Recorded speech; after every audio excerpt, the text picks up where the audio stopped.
Your boy's in Dragon Age. Yes, thank you. Hey, yo! Stop it. You naughty.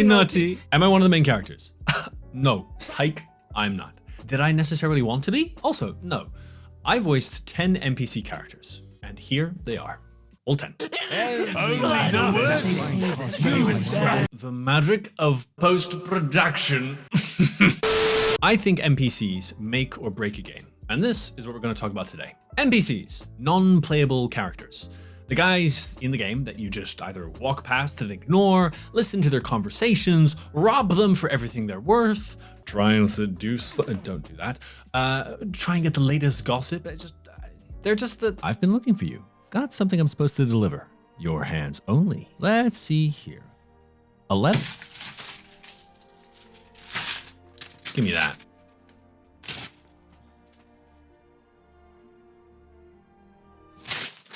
Father, help! Non-playable characters spread across many different categories. Minor NPCs, major NPCs. They can be quest givers, companions, allies, enemies, and so on and so on and so on. And they all have different parts to play in the game's experience. The NPCs that I voiced are called minor NPCs. No Diddy comments down below, okay? Stop that. Get some help. Their express purpose is to add diversity and immersion into the game environments. Now, loads of people have asked, Russ, aren't you disappointed that that's the role that you got, that you were signed up for? 10 minor NPC, not even major NPC.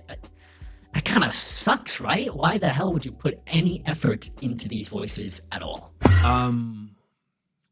No, it doesn't suck, and I don't think it ever will. 1, are you in a AAA video game as of now? No, didn't think so. Seriously though, number 2, I think that without NPCs, you don't have an immersive game experience. Without NPCs, you have a game that doesn't feel culturally diverse, that doesn't feel otherworldly, that doesn't paint a wonderful picture for the player, that doesn't feel immersive. My 10 voices, even if you hear them for a split second, even if you don't even register their existence at all, they've contributed in some way, shape, or form to the very medium of art which I hold dear, and that someone somewhere out there will feel immersed in, no matter to what degree. To do those voices justice and to do them well is so important for a game that relies on world building, RPGs, sandboxes, survivals, things like Skyrim, Dragon Age, The Witcher, etc. They're massively important. How much does that pay? What did that process look like for me? And how quickly was it all done? Let's go through all of that.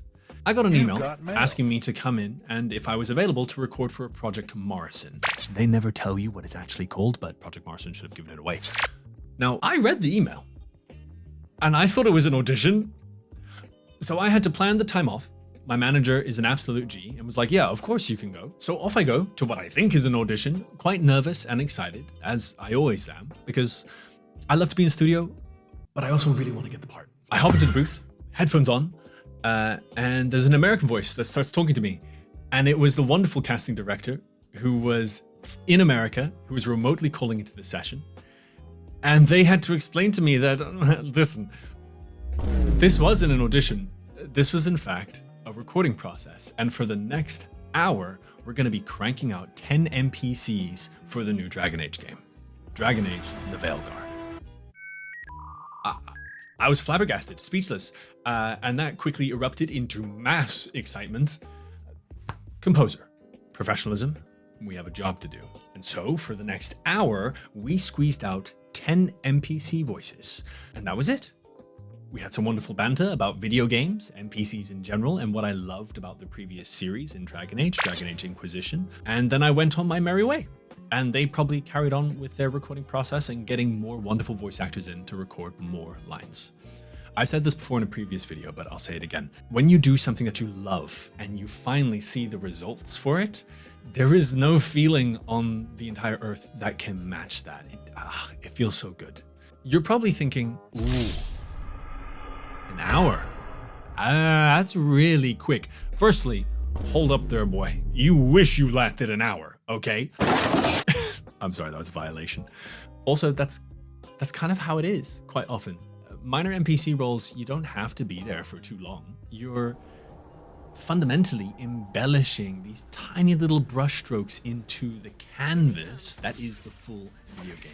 No more, no less. It doesn't have to be 15 minutes. It doesn't have to be 10,000 hours. In fact, 1 hour without any breaks, cranking out 10 distinctly different voices, it's a really good challenge, but it doesn't have to be a long process. Okay, elephant in the room. How does payment work? And how much was I paid? A lot of people ask me this. Well, voice actors are paid an hourly rate for how long they're in studio, and then they're usually paid a buyout fee. I'll explain both of those. A buyout fee is essentially to buy you out. Oh, brother! To buy you out of your royalties to the voices that you've just recorded. It's a lump sum. This is how much we think your voice is worth for the recordings that you just did. Bam, here you go, thank you very much. Now, the hourly rates aren't dictated by you, the actor. They're dictated by the industry that you're in. They're also dictated by the region that you're in. Now, industry, video games, audiobooks, commercials, etc. Region, UK union voice acting rates will be different to American union voice acting rates, which will be different to German union voice acting rates, and so on and so forth. You need to look that up for yourself, but I'll link some articles and some links down below, which should help you on that journey and to figure out what it is that you should be charging. Side note, if you have an agent, they'll invoice the client for you. If you're freelance, you invoice the client. It's important. So you're done with the recording. That's amazing. You walk out, and then you have to shut your mouth and say nothing until they tell you. And good gods, that was the hardest part of this whole thing. Put me in the recording booth with clients, I will ace that. Send me to a networking event for indie video games, I'll ace that. Tell me I have to shut my mouth about a project that I'm so excited for. You're ecstatic, you want to share this amazing news. You want to jump and shout at the top of your bloody lungs, but you can't. I mean, the people in your life who say they care about you, they obviously want to know, right? Yo, did you get that part? Yes, I got the part. Okay, you got the part. Sweet. What was it for? I can't tell you. The f you mean you can't tell me? I can't. It's not just you. I can't tell anyone. You can tell me. Come on, bro. No, you can tell me. Seriously, I can't tell you. I signed an NDA. The f is an NDA? It's a non-disclosure agreement. Yeah, but who the hell am I going to tell, bro? Come on. We're family. You can tell me. You can tell me. Come on. No, I can't tell you. If this leaks and gets out, I'm screwed. I'm sorry, I can't tell you. It may or may not relate to giant mythical lizards, and I can't confirm or deny that. And I can't tell you jack shit. You'll just have to wait. The project is big. What I did wasn't very big, but it was really, really, really fun. And that's all I can say. Oof. Rinse and repeat that conversation for the next 10 to 12 months.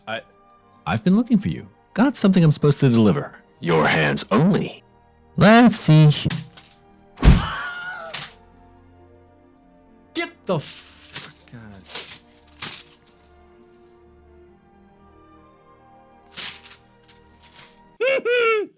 Kill me! Ross, would you ever voice more NPCs? Yes, in less than a heartbeat. Even if it doesn't pay as well as other roles, even if it doesn't get you as much fame as voicing a Starian.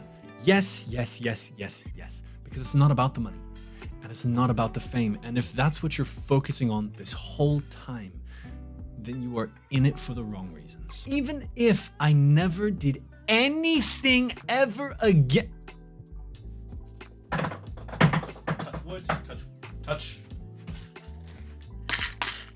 Touch wood, because those roles would be immensely fulfilling and fun and life-changing. But even if I never did anything like that again, I'd be happy with the effort in the work that I put into those 10 NPC characters. An hour of my life is not very long, but the stamp of my voice is in a piece of creative work that will be there forever. or until the game is considered cancelled, washed out, lame, old gen. It's already going through all the claims of being too woke. Or ripperonis, but I'll never regret that. If you have any questions and you want to chat more about some of it, comment down below. Let's have some discussions. You know me, you know how much I love to debate. Until then, keep recording. Peace!